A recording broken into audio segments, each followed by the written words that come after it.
Hello, everyone, and thank you for joining us today for an episode of Building Leaders Connect, a podcast by youth about life in Chicago.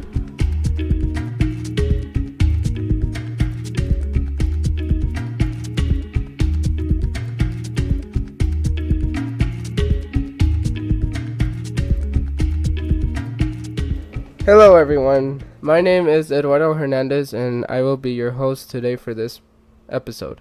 Today we are going to talk about mental illnesses and how it affects the mind and the body. And hello everyone, my name is Gabriela Esquivel and I'm going to be your co-host today.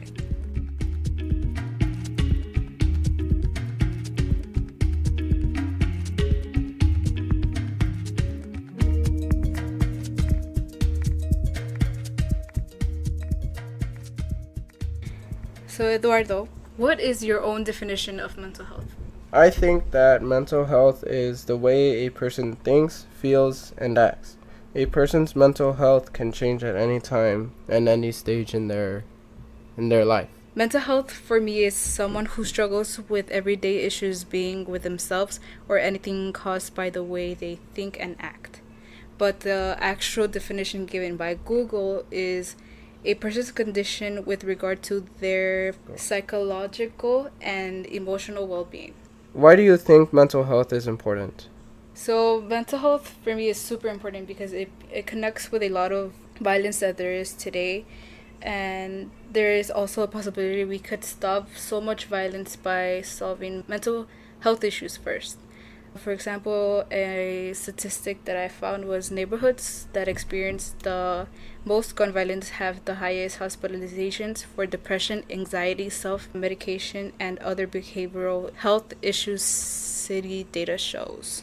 For me, mental health is important because the better a person's mental health is, the better the person can connect with people, handle stress, and think.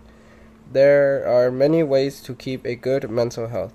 You can meditate, talk, and work with people, sleep well, and stay positive. Yeah, something else that I also found that was pretty crazy for me was that a statistic shows that more than 90% of children who die by suicide have a mental health condition. And when I was doing research on this, I found a couple of strategies you could actually overcome these mental issues, such as maybe writing in a journal like your problems. I personally do that. I think it's an effective way because if you don't necessarily trust someone enough to like say all your issues, you could just write it down, and I think it helps a lot. Also, some other things were maybe having a support group, therapies, and medication, although some people are very against medication. It also seems to help sometimes.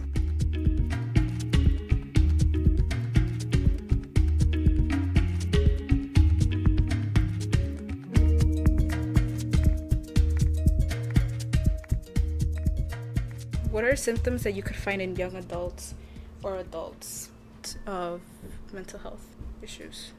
Some symptoms include feeling of extreme highs and lows, extreme fears, worries, and anxieties, social withdrawal, dramatic changes in eating or sleeping habits, and strong feelings of anger. What about in younger children? How would you be able to identify those issues with them?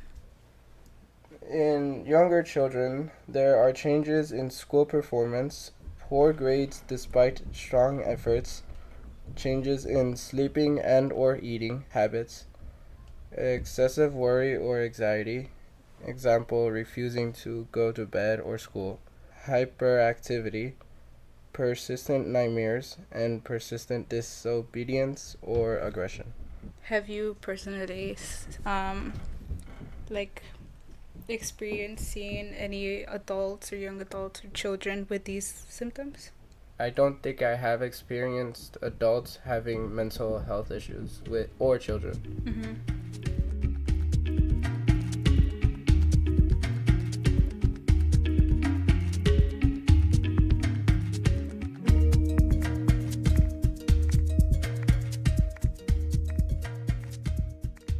How do you use meditation to calm yourself from things that you are struggling with?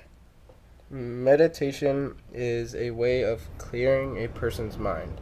So if a person had a rough day and there's a lot going on in the person's head, the person can take breathing exercises or do stress coloring pages, I think they're called. Oh, those are fun. So those are some ways of meditating or help clearing the mind so that you won't be worried about anything that is going to happen. Do you do anything to relieve stress? I sometimes do. When I do, I have a giant pile of Legos I like to play with. That helps a lot. Because if I'm having a bad day, then I would feel like doing something creative.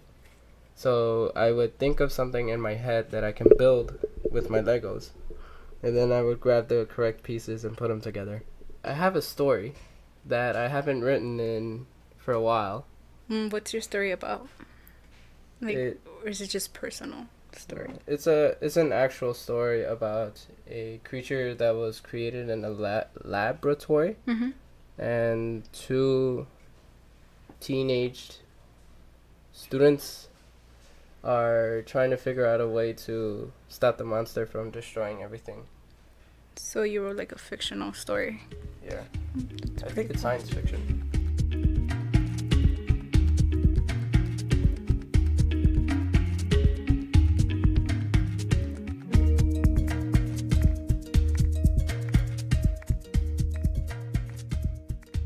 For example, when I write in a journal, it's not really a journal, it's more like notes in my phone, and I sometimes go over them. Like, for example, when I have a really stressed out day, I just write, I write it in my notes and then go over it another day and like see what I can improve on, maybe, of how I handle things. So there was this one day where I got to a really bad fight with my brother, and I wrote that day down, and the next day I went back to the note and actually reflected on what I shouldn't have done, and yeah, the next day it actually really helped.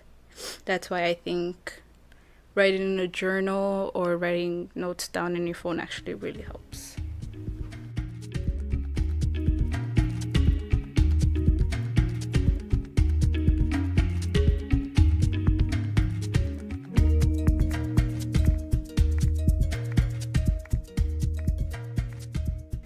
Well, what I think politicians should do is actually give more fundings to mental health programs. By having more mental health programs, it could help our children, young adults, or even adults now a lot in the future, because I believe issues start from like when you're young, that a lot of maybe traumatized experience will also affect you in the future, and by having those programs available to us, it is gonna do very well, I believe. Another like fact that I also found was Illinois ranks third in the nations when it comes to states with the highest dollar amount cut from mental health programs, which I think is really crazy, because we should be able to have more mental health programs, not cutting funds from them.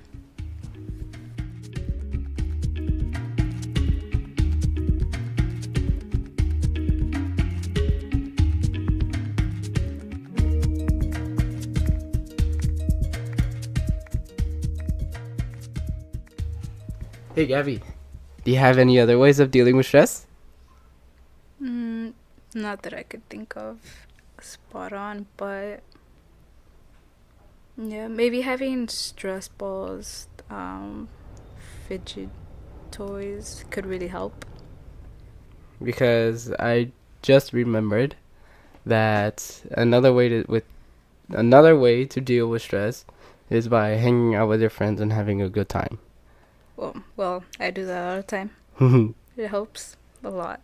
I used to be in 8th grade. I used to be with a group of like 2 or 3 other people, and we would do crazy stuff together.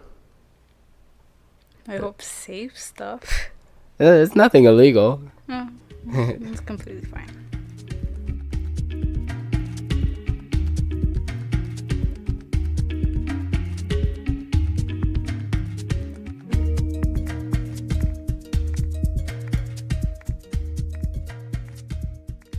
There are 5 mental health centers in the communities of color. One of them is in Eaglewood MHC, another in Greater Lawn MHC, a third in North River MHC, a fourth in Greater Grand / Mid-South MHC, and the 5th in Lawndale MHC and Roseland MHC. What does the MHC stand for? Mental Health Center. Okay. Thank you for listening to our podcast today. Please visit gadshillcenter.org for more information about Building Leaders Connect and to find out how you can support our program. Special thanks to Beatrice, Eduardo, Chris, Gabby, and the staff at Gads Hill Center for working on the podcast. I am Muriel, and this is Building Leaders Connect.